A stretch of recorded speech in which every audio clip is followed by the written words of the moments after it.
It's all right. Assalamu alaikum, Brother Murai Salakhan. We're here at the DC Convention Center in Washington, DC Hidayah Convention. It's June 22nd, which also coincides with Islamic Leadership Institute of America third annual anniversary. We want to take this opportunity, since you're here, to get your thoughts and feedback on the significance of, an institution like ours that is promoting leadership development and education and training. Sometimes the quote comes to mind of one of the respected thinkers from back in the 1960s, Frantz Fanon. Fanon said, "Each generation must, out of relative obscurity, discover its mission, fulfill it, or betray it."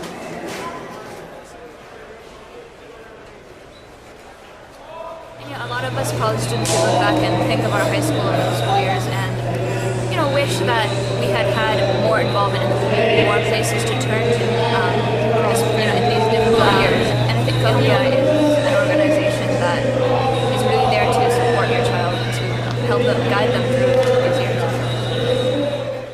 Well, I guess for the most part, I just want to convey the fact that for me, ILIA represents something for the entire community. And what I mean by that is that a lot of the programs are specifically geared for youth, perhaps, and my own youth benefit from that a lot. But at the same time, there's been programs that as an adult I've been able to attend and other adult friends have been able to attend and benefit from. And in turn, ILIA tends to turn around and give back to the community in certain ways with some of their various programs where they help out the needy or they help out just individuals that have come to them in need. And for me, that's like an all-inclusive concept, that it's not just we're only here for one particular thing. And I think that's great. There's no other programs and organization around that I know that does all of that at once. Very good things about the organizations, especially the fact that it's helping the youth in terms of leadership. Just, leadership is really hard to achieve, especially when you have youth walking around and they don't know the ability to develop what is good in them.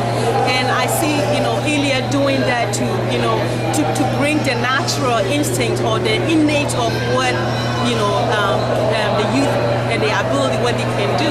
That's a really good thing, ILIA was started to transform our communities from a state of being reactive to a state of being proactive in order to transform the world around us. ILIA offers classes, offers so many different opportunities for people to improve themselves, and definitely something that, in my opinion, is not something that can be done quite by masjids. So it being an establishment, an organization, is something that's very important and very needed in the community. So that's my kind of view on ILIA and why it's very important and why it's unique.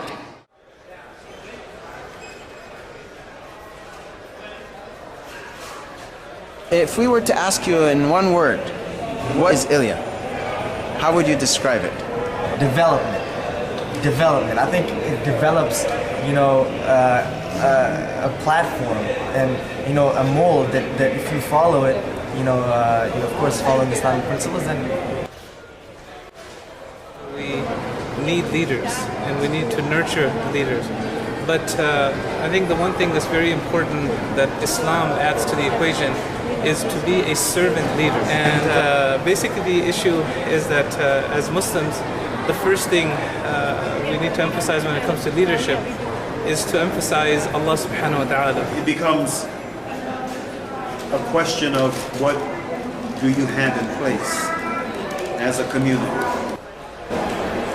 in order to foster the kind of healthy, positive, constructive Islamic growth for young people. And so, with that being said, we need institutions, and we certainly need an organization, an institution like the Islamic Leadership Institute of America that is dedicated to fostering that kind of